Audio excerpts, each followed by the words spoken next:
Assalamualaikum warahmatullahi wabarakatuh. Apa kabar sahabat Wahyu semua? Alhamdulillah hari ini kita masih bisa berjumpa lagi dalam acara Bincang Bersama Sahabat Wahyu episode ke-13. Mudah-mudahan sahabat Wahyu dalam kondisi sehat dan mudah-mudahan pandemi yang kita hadapi ini bisa segera berlalu. Jadi temanya adalah RUU Minol mundur 14 abad. Ada ungkapan yang menyatakan bahwa masih lebih baik terlambat daripada tidak sama sekali, gitu kan? Begitulah kalimat baik atau bijak yang menghibur kita ketika mendengar pembahasan RUU Minol ini, gitu kan? Konon di antara tujuannya adalah untuk menciptakan ketertiban dan ketentraman di masyarakat dari gangguan yang ditimbulkan oleh peminum atau pemakai minuman beralkohol ini, gitu. Betapa tidak, data pada tahun 2014 ternyata 56% kejahatan kriminal di Indonesia itu dipicu karena minuman beralkohol. Bahkan data orang meninggal karena dipicu alkohol ada sekitar 3,3 juta orang atau setara dengan 5,9% kematian. Artinya lebih mengerikan lagi. Sekitar 14 juta pemuda kita di Indonesia ini sudah punya kebiasaan mengkonsumsi minuman beralkohol. Ini dari merdeka.com pada tanggal 18 November 2020.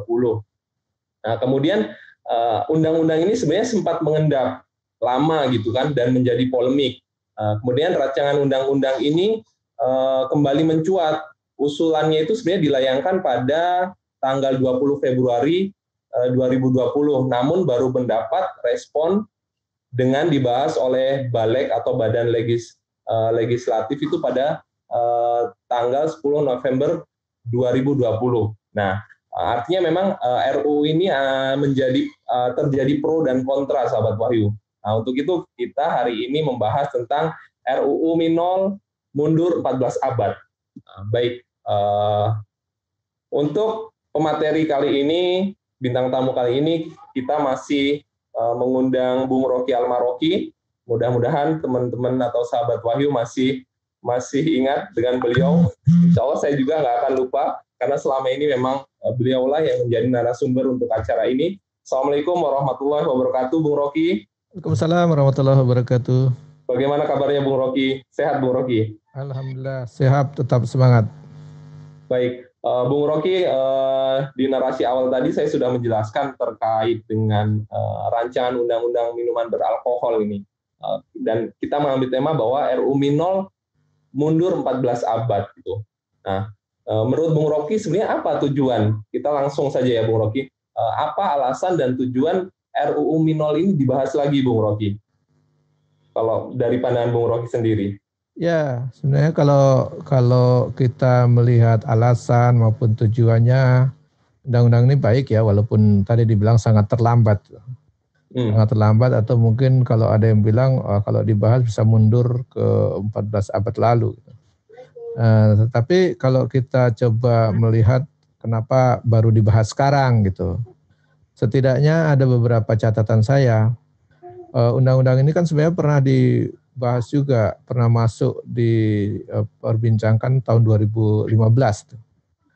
Ini nampaknya dia kalah pamor ataupun kalah menarik dari undang-undang yang lain. Bahkan kalau tadi disebutkan dia diajukan lagi bulan Februari tahun ini ya. Faktanya sekarang baru mau dibahas lagi. Kurang seksi begitu Bung Rocky. Iya, padahal di bulan Februari ada Maret itu justru makin sibuk orang membahas ada Undang-Undang Minerba. Jadi undang-undang ini disalib oleh Undang-Undang Minerba. Undang-Undang Minerba langsung disahkan cepat. Kemudian ada terakhir kemarin Undang-Undang Omnibus Law. Jadi kalau dia masukkan dari dulu sebenarnya udah diinginkan, tetapi tentu dia kalah pamor dengan undang-undang yang lain.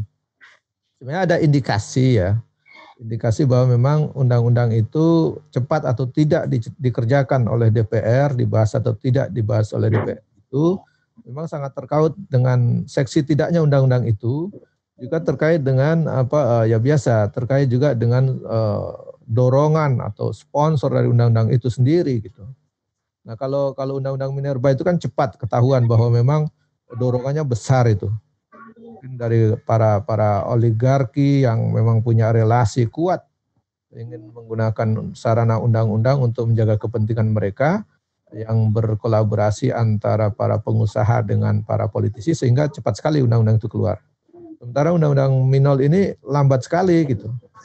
Lambat sekali ya mungkin karena ada kepentingan-kepentingan yang tidak cocok dengan para oligarki itu. Nah, ini kan ada yang mengatakan begini, kalau undang-undang ini disahkan, kita bisa berdampak dari pabrik-pabrik maupun pengedar maupun distributor dari minuman keras itu sendiri bisnisnya bisa terganggu gitu, terancam gitu kan. Apalagi kalau sampai hukumnya mengatakan diharamkan gitu, sehingga banyak peminum yang sadar dan tidak mau minum lagi, bisa tutup pabriknya gitu. Nah ini kalau tutup ini kerugian ekonominya besar. Ini yang mereka katakan, wah ini bisa mundur ke belakang kita, bukan malah maju ke depan. Bikin ekonomi kita bisa mundur, bukan malah berkembang gitu. Tetapi kalau lihat dari efek dari minuman beralkohol tadi, itu kan dampaknya besar sekali. Ada jutaan orang mati karena itu, ada lebih 58% kriminal dipicu oleh itu. Artinya memang dengan produksi minuman ini bisa saja betul tadi menghasilkan income dan ekonomi bagi negara, manfaatnya ada, tetapi resikonya jauh lebih besar. Ada resiko kriminal yang meningkat, artinya kita hidup nggak aman ini gitu. Iya. Tiba-tiba saja ada orang datang menusuk kita gara-gara dia mabuk misalnya. Misalnya kita lagi jalan kendaraan di jalan raya naik motor, sudah di jalan yang benar, tidak ugal-ugalan, tertib. Tiba-tiba ada yang mabuk nabrak kita, kan repot sekali itu. Artinya keamanan dan ketentraman kita itu begitu terancam gara-gara persoalan orang minum beralkohol yang akhirnya akalnya tidak waras kan itu. Orang kalau udah minum kan akalnya tidak waras. Nah, ini yang kalau kita lihat efek besar dan dampaknya besar, tetapi respon kita lambat. Sehingga saya katakan bahwa undang-undang Minol ini terlambat 14 abad lalu ini.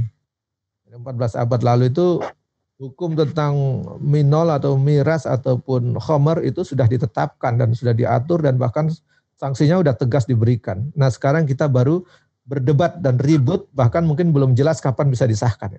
Ini kemunduran 14 abad lalu kalau versi saya. Mungkin kalau versi bahkan dari aspek dampaknya juga itu sebenarnya sudah dibahas 14 abad yang lalu ya, Bung Rocky ya. Baik dari sisi manfaatnya atau sisi mudorotnya, baik dari sisi positif atau negatifnya ya, Bung Rocky ya. Ya, sebenarnya kalau kita mempelajari sejarah ya, persoalan miras ini kan atau minol ataupun khomer ya kalau dulu disebutnya, ini kan sudah dibahas lama 14 abad lalu dan hukumnya sudah dipertanyakan dan sudah keluar hukumnya gitu. Hukumnya udah jelas bahwa kalau dulu kisah pembahasannya kan sampai 3 kali tuh. Ada seorang yang awalnya hobi sekali minum khamr atau minuman beralkohol atau minuman keras lah bahasa kita sekarang. Dia hobi sekali, tetapi karena ketakwaannya dia ragu dan mulai bertanya kepada Rasulullah SAW. Orang tersebut adalah bernama sahabat besar ya, bernama Umar bin Khattab yang kelak dia menjadi khalifah kedua itu. Dia bertanya kepada Rasulullah, tolong jelaskan apa hukumnya khamr gitu, atau bahasa sekarang hukumnya miras lah, atau mungkin apa hukumnya minol, minuman beralkohol gitu. Maka karena pertanyaan dia itu, maka turunlah ayat Al-Quran yang menjelaskan kepada beliau dan juga kepada kita semua gitu terkait dengan hukum minol tersebut, sehingga turunlah surat Al-Baqarah ayat 219. Di situ mengatakan bahwa minol itu hukumnya ada manfaatnya, tapi dosanya lebih besar daripada manfaatnya, sehingga harus dihindari gitu. Itu pertanyaan pertama langsung turun surah Al-Baqarah ayat 219. Dan ketika turun surat itu langsung Rasulullah memanggil Umar tadi, kemudian membacakan ayat tersebut. Tapi Umar masih belum puas itu. Dia bertanya lagi, tolong jelaskan secara detail apa hukumnya gitu ya, khamar tadi gitu. Maka setelah pertanyaan kedua tadi, turunlah ayat berikutnya, yaitu surat An-Nisa ayat 43. Setelah turun itu, Nabi juga memanggil Abu Bakar, memanggil Umar bin Khattab. Iya. Kemudian dibacakanlah ayat An-Nisa 43 itu, tetapi Umar waktu itu pertanyaan kedua itu belum puas juga. Dia mempertanyakan kembali gitu. Iya, dia mempertanyakan kembali. Tolong jelaskan kepada kami tentang minuman keras ini lebih detail lagi. Jadi pertanyaan ketiga inilah kemudian turun surat Al-Maidah ayat 90 sampai 91 itu. Jadi ketika turun dua ayat itu, Nabi kembali memanggil Umar untuk dibacakan ayat tersebut, dan ketika sampai kalimat fahal antum mumtahuna, maka Umar berkata sudah cukup jelas. Memang hukumnya harus ditinggalkan karena haram dan banyak mudaratnya daripada manfaatnya. Dari tiga relasi tadi sebenarnya kita tidak perlu banyak mempertanyakan lagi karena itu sudah dipertanyakan berkali-kali oleh Umar bin Khattab tentang hukum tersebut, dan Allah sendiri telah menurunkan ayatnya di dalam surah Al-Quran itu, tinggal kita buka kembali surat itu. Sehingga saya menghimbau kepada para anggota dewan yang terhormat, ya tidak usah lagi terlalu banyak memperdebatkan undang-undang ini, kemudian para pihak cukup buka kembali di Al-Quran atau di kitab suci itu apa hukumnya, lalu putuskanlah hukum itu sesuai dengan hukum yang sudah ada. Sudah ada 14 abad lalu dan sudah diperdebatkan 14 abad lalu, kita tinggal menggunakan sekarang, menegaskannya kembali, kemudian mengaplikasikannya. Maka jangan sampai justru memutuskan gitu hukum baru yang bertentangan dengan kitab suci. Itu berbahaya sekali itu. Maka seruan saya kepada para anggota dewan, takutlah kepada Allah, takut kalau menyelisihi hukum yang sudah Allah tetapkan. Sehingga kalaupun mengeluarkan hukum, minimal sesuai dengan hukum yang sudah Allah turunkan dan tidak bertentangan dengannya. Mungkin itu ya terkait dengan hukumnya. Jadi kita berharap tidak terlalu banyak lagi perdebatan gitu tentang hukum minol ini. Apalagi kalau tadi dikatakan bahwa bahayanya sudah begitu nyata, bahkan hasil survei menegaskan ada berapa tadi 58% ya. Iya. Kriminalitas itu terjadi karena pengaruh dipicu oleh minuman beralkohol. Ada lagi orang mati sampai 3,3 juta gara-gara pengaruh dipicu dari minuman beralkohol. Nah ini yang antum mengatakan lebih menyedihkan tadi, ada sekitar 14 juta pemuda kita ternyata sudah gemar minuman beralkohol. Nah, Anda bayangkan kalau dari 14 juta itu 5,9%-nya mati karena alkohol, terus 50% lebih melakukan kriminal gara-gara dipicu alkohol, kan siapa yang rugi gitu. Jadi kehidupan masyarakat kita itu jadi tidak tenang. Bahkan kalau dibilang miras atau khamr ataupun minol ini kan induk dari kejahatan yang lain gitu. Artinya gara-gara minum ini bisa menimbulkan kejahatan yang lain. Tadi kan saya bilang gara-gara minum alkohol, teman dengan teman bisa saling berkelahi gitu. Saya punya cerita menarik ini. Saya pernah tugas di Papua. Suatu ketika ada seorang bupati dan ketua DPRD pergi minum di salah satu kafe lah gitu ya. Dia minum, ya tentu minumnya bukan minum teh biasa kan. Kalau minum teh ngapain ke sana gitu, di rumah cukup. Dia minum ke sana minum berdua sambil ngobrol. Entah sudah beberapa botol diminum, mungkin akalnya sudah mulai terganggu. Akhirnya berantem mereka berdua. Karena berantem itulah saling pukul-pukulan. Anda bisa bayangkan seorang bupati dengan seorang ketua DPR, itu kan pucuk pimpinan di daerah. Itu berkelahi gara-gara minuman keras, gara-gara minol tadi. Bagaimana rakyatnya gitu. Dan pagi-pagi kita lihat kepalanya sudah diperban gitu. Jadi malam itu saya berkata kepada teman dan ajudan yang mengatakan tuh tolong segera bawa ke rumah sakit dan diamankanlah, diperban dan seterusnya. Itu menunjukkan betapa bahayanya. Dia kalau sudah minum itu, dia tidak lagi mengenal ini seorang kepala daerah atau seorang ketua wakil rakyat, itu nggak mengenal lagi. Begitu minum akalnya berubah, akalnya jadi tidak waras itu kan, mengganggu akal. Akhirnya dengan akal itu menimbulkan kejahatan, maksiatan. Bayangkan bisa berkelahi dengan temannya sendiri gitu, berkelahi, berantem, bahkan menggunakan botol dipukulkan ke kepala. Gitu. Ini yang menunjukkan bahaya sekali minol ini. Nah, apakah kita ingin generasi kita ke depan makin banyak korban seperti itu, dan masyarakat kita ke depan makin banyak orang meninggal gara-gara minol, atau kita merasa tidak aman gara-gara minol? Tiba-tiba kita jalan di jalanan ditabrak mobil gara-gara mobilnya sambil terpengaruh karena minol. Dan banyak sekali kan kasus-kasus seperti itu. Nah tentu ini kita tidak harapkan terjadi. Baik Bung Rocky.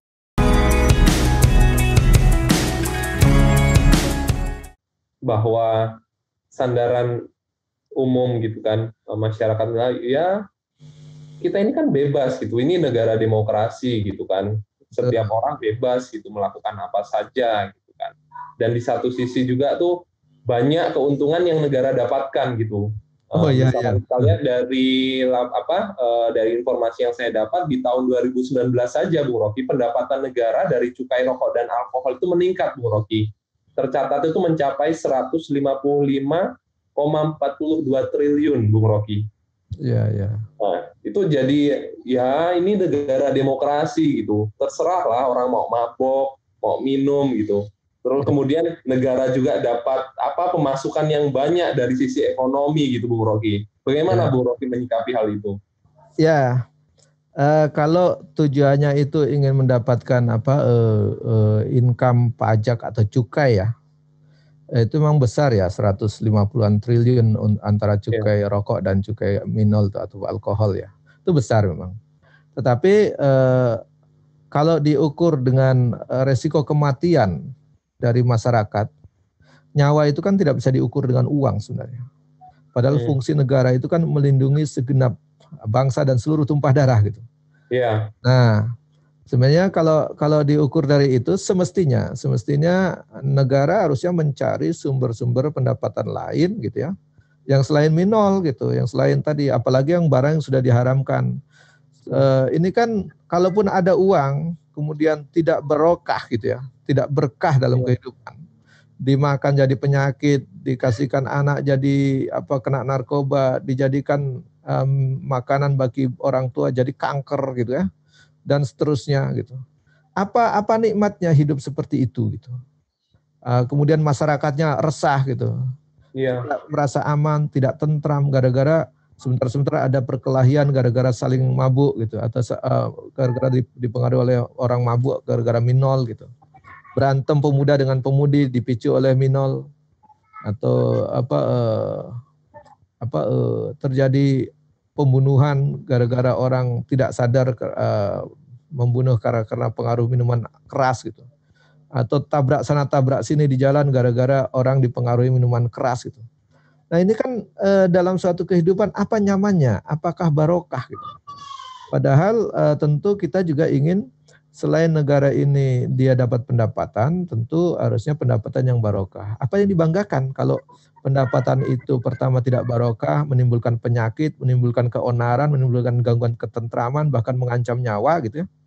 Bahkan nanti kalau kita urut-urut di akhirat membahayakan kita, bisa diminta pertanggungjawaban karena melanggar hukum-hukum Allah yang haram itu. Nah harusnya negara menjaga itu. Negara itu tugasnya melindungi, menjaga rakyatnya supaya bisa selamat dan bahagia di dunia gitu. Kalau bisa sampai di akhirat kan gitu. Tapi kalau negara sekuler ini kan dia fokus hanya menjaga, mengamankan, kemudian menyejahterakan, membahagiakan hanya di dunia gitu. Nah pertanyaannya, kalau sekedar meraih pendapatan, apa tidak ada pendapatan lain gitu. Kemudian kalau pendapatan yang sebesar itu, apa yang mau dibanggakan kalau gara-gara itu justru menimbulkan mudorot yang lebih besar. Kemudian menimbulkan penyakit masyarakat, menimbulkan kematian, menimbulkan macam-macam lah itu. Nah, tentu negara yang waras dia harus berpikir mencari pendapatan-pendapatan lain yang bisa dicari dari yang lain. Mungkin bisa lagi membuka industri manufaktur yang lain, membuka industri yang lain. Tentu akal manusia diberikan akal yang banyak, tidak hanya khusus minuman keras yang justru mengganggu akal. Saya pikir kalau orang udah minum minuman keras mungkin dia tidak akan punya ide yang cemerlang itu. Bahkan mungkin temannya sendiri bisa dipukulin, bisa dimusuhi gitu. Nah ini berbahaya gitu. Nah kalau tadi antum mengatakan bahwa ini kan uang kita sendiri. Negara kita kan negara tidak bukan negara agama lah kan bilangnya gitu ya. Bukan negara agama, tidak usah campur hukum-hukum agama di sini gitu. Nah, ini kan mau sebebas-bebasnya gitu. Di negara manapun, mau sekuler, mau tidak beragama, pasti ada aturan gitu. Pasti ada aturan. Jadi tidak sebebas-bebasnya. Nah, justru karena kita perlu aturan itu, aturan yang terbaik itu kan aturan yang dibuat oleh pihak yang tidak punya kepentingan, dibuat oleh orang terbaik, dibuat oleh zat yang maha baik, yang tentunya yang itu anggap terbaik. Itulah aturan atau hukum yang berasal dari sang pencipta manusia, yaitu hukum Allah SWT. Oleh karena itu kita perlu aturan agama itu untuk dipakai di kehidupan bermasyarakat, individu, bernegara gitu. Itu harusnya kita pakai lah, adopsi. Sehingga tadi yang kita dapatkan bukan hanya pendapatan yang besar, tapi yang besar itu bisa barokah gitu. Tidak bertentangan dengan hukum-hukum Tuhan, hukum-hukum Allah Subhanahu wa taala. Nah, mungkin begitu, Bung. Baik Bung Rocky.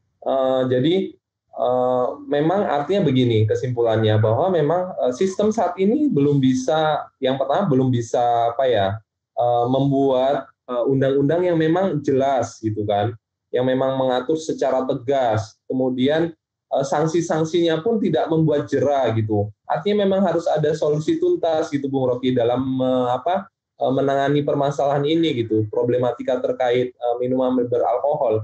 Dalam pandangan Islam itu sendiri seperti apa Bung Rocky? Sampai kepada sanksi-sanksinya gitu. Karena kalau kita lihat bahwa sanksi yang saat ini berlaku itu tidak membuat jera Bung Rocky. Ya, saya ingin membahas begini ya, memang ada persoalan mendasar dari undang-undang ini. Yang pertama dari segi asasnya ya.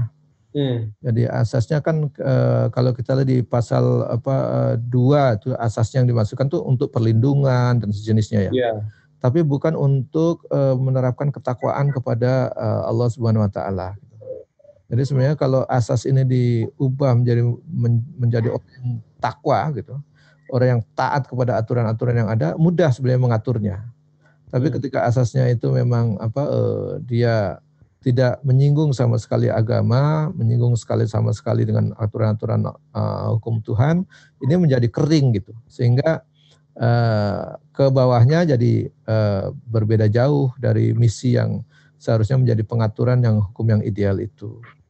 Kedua, dari segi tujuannya.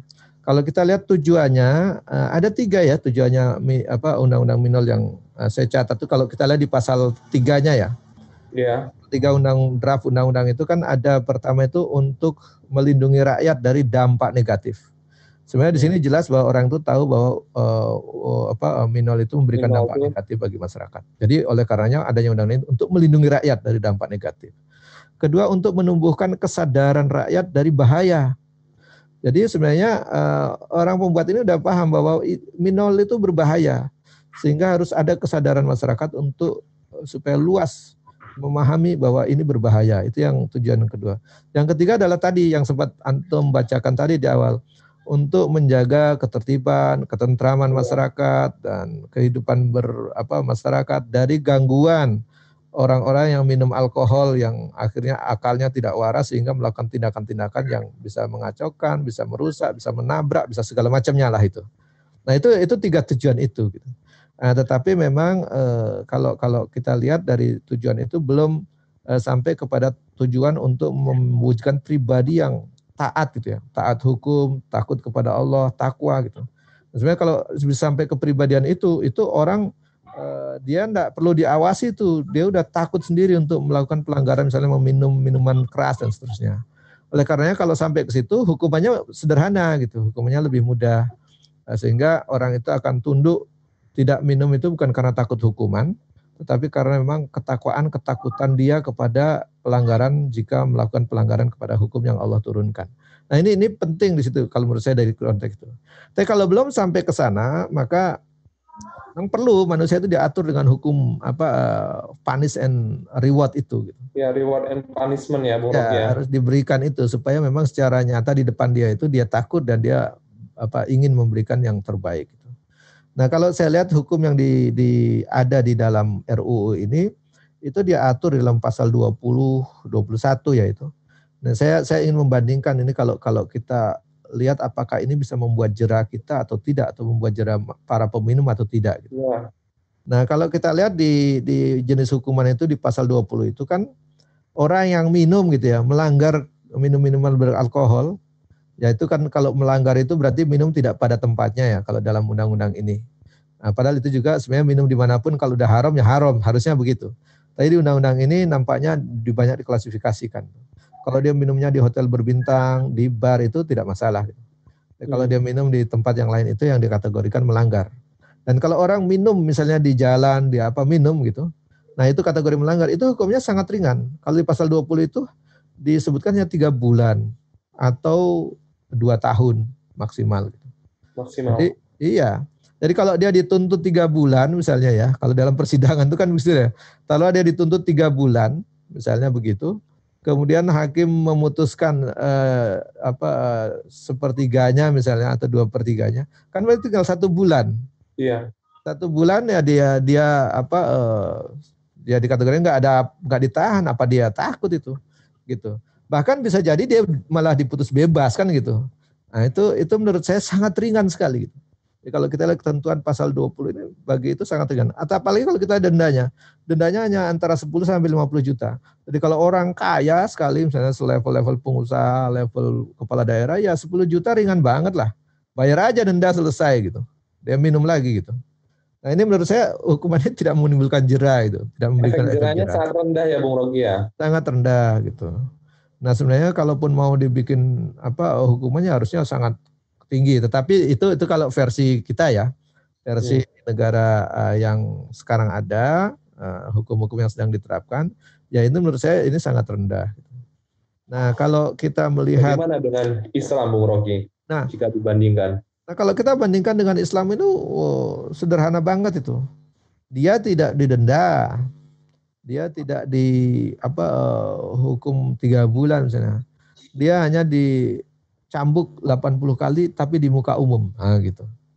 Nah, coba Anda bayangkan kalau Anda sebagai seorang anggota dewan gitu ya, ketangkap minum-minuman keras, kemudian dibawa di depan publik gitu ya, disidangkan, kemudian terbukti, dibawa depan publik misalnya setiap hari Jumat, diumumkan ini pelanggar-pelanggar gitu ya.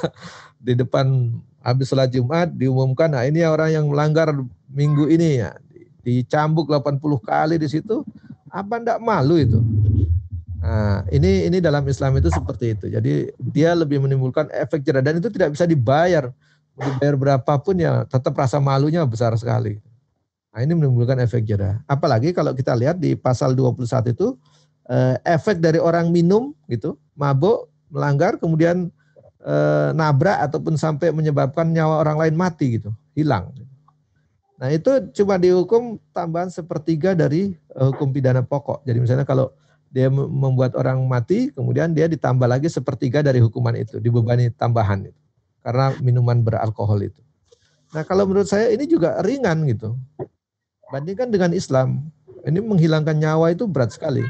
Kalau dalam hukum Islam yang diterapkan oleh Rasulullah SAW dan para khalifah setelahnya itu, kalau orang membunuh gitu, menyebabkan orang lain mati, itu pilihannya cuma 2. Dia dibunuh juga dengan hukuman qisas yang sama gitu ya. Atau kalau keluarga yang korban tadi memaafkan, dia harus bayar diat atau denda sebesar 100 ekor unta. Gitu. 10-nya harus dalam kondisi bunting gitu, atau hamil. Nah, kalau dalam konteks itu berarti kan nilainya besar sekali sehingga orang tidak sembarangan main-main nabrak sana nabrak sini sehingga menyebabkan nyawa orang lain hilang gitu. Nah, Anda bayangkan kalau dia dihukum dengan konteks hukum formil sekarang dia hanya kena sekitar 1 sampai 5 tahun misalnya. Ya. Sementara kalau dia dihukum Islam dia harus kehilangan nyawanya gitu. Pasti mikir berkali-kali untuk mabuk yang menyebabkan akhirnya nabrak orang misalnya membuat orang meninggal tuh. Dia bisa pilihannya kalau orang yang keluarga yang meninggal itu tidak terima ya dia harus dihukum meninggal juga gitu. Hukum mati. Dan sebenarnya yang paling efeknya paling repot, yang paling dampaknya paling besar ini bukan di praktek minumnya itu sebenarnya. Tapi fungsi negara gitu. Fungsi negara untuk mencegah terjadinya produksi minuman keras itu yang jadi persoalan itu. Nah, kalau orang minum ini kan karena ada ya dia minum gitu. Nah, tetapi kita bisa cegah dari hulunya gitu. Yang praktek-praktek kejahatan ini kan efek ya. Hulunya itu kan diizinkannya pabrik untuk memproduksi minuman keras gitu. Nah, sebenarnya fungsi negara itu harusnya di sini letaknya. Dia menghentikan izin-izin pabrik-pabrik minuman keras. Kalau perlu pabrik-pabrik yang ada diubah, jadi jangan membuat minuman keras. Suruh bikin jamu kayak supaya orang-orang sehat, suruh bikin vitamin kayak gitu, atau buku antivirus corona gitu sebenarnya. Jadi sebenarnya itu kalau menurut saya tadi pendapatan negara yang tadi 100 triliun lebih itu dengan cukai rokok tadi, itu dengan kreativitas akal manusia yang tidak dipengaruhi alkohol, tidak sambil minum gitu ya, pasti bisa memikirkan gitu, oh ini sebenarnya bisa membuat produksi pabrik ini dari minuman keras diubah menjadi pabrik jamu misalnya, dari pabrik minuman keras diubah menjadi pabrik yang memproduksi vitamin misalnya, yang bisa menyehatkan gitu. Dari pabrik minuman keras diubah dari vitamin atau diubah menjadi pabrik tadi misalnya pabrik untuk bisa melawan virus corona. Wah, itu keren itu gitu. Jadi kalau dia pemikirannya itu tidak dipengaruhi oleh alkohol, tidak sambil minum minuman beralkohol, mungkin dia bisa berpikir sangat produktif, bisa memikirkan hal-hal yang lain. Nah, ini menurut saya perlu kita pikirkan dan kita doronglah anggota dewan itu untuk segera mengesahkan undang-undang ini, membuat undang-undang ini walaupun sangat terlambat, bahkan saya bilang terlambatnya 14 abad, makanya kalau perlu segeralah mereview ke 14 abad lalu itu apa-apa saja yang sudah diputuskan hukum-hukumnya itu ikuti saja gitu. Insya Allah negerinya menjadi barokah gitu ya, kriminalitas tidak tinggi lagi, terus kemudian kriminalitas tidak tinggi, nyawa-nyawa orang banyak yang bisa diselamatkan. Pemuda-pemuda tidak mabuk dan tidak banyak perkelahian, tidak banyak tawuran. Nah, itu. Ini penting juga, Bung Rogi. Ya. Jadi kalau kita lihat seperti itulah. Kalau memang kita ingin memperbaiki negeri ini menjadi hidupnya lebih tentram. Kan salah satu tujuannya ada undang-undang ini supaya kita tidak terganggu keamanan, ketertiban dan ketentramannya gara-gara efek dari peminum minuman beralkohol yang mabuk tadi itu. Menimbulkan gangguan ketentripan dan keamanan kita. Tambahan saya ya, bahwa di dalam Islam itu sebenarnya khamar ataupun minol itu tidak sepenuhnya diharamkan total, bahwa tidak boleh sama sekali, ada itu. Tetap ada tolerir, dibolehkan misalnya untuk kepentingan medis gitu ya, untuk kepentingan medis, untuk kepentingan pengembangan ilmu pengetahuan atau iptek untuk belajar dan seterusnya. Itu dalam Islam itu diatur gitu. Jadi artinya tidak diharamkan sama sekali penggunaannya untuk hal apapun ya Bung Rogi ya? Enggak, jadi Islam itu mengatur dengan tertib gitu. Jadi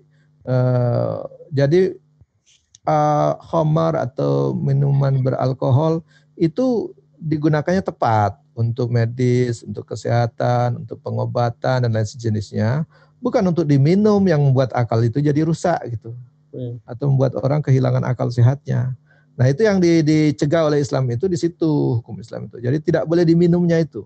Jadi kalau dia keberadaannya untuk kepentingan pengobatan, untuk kepentingan ilmu pengetahuan teknologi, untuk diuji segala macam, itu tidak dipersoalkan.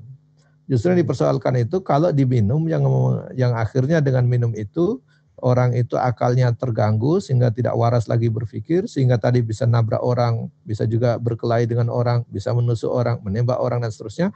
Nah, itu yang dicegah oleh Islam. Karena minuman ini begitu. Ya, jadi mungkin selama ini juga banyak pihak yang mungkin sangat fobi dengan hukum Islam karena memang tidak mendalami dengan dengan kelapangan dada, dengan wawasan dan netralitas, dengan intelektual yang dia memadai, kemudian tidak tidak punya Islamofobi. Itu persoalannya situ. Kalau dia punya niat tulus ingin mengkaji ilmuwan, kemudian seharusnya dia akan menemukan banyak sekali hukum-hukum Islam itu yang ideal, yang sangat baik untuk kita terapkan untuk kehidupan kita.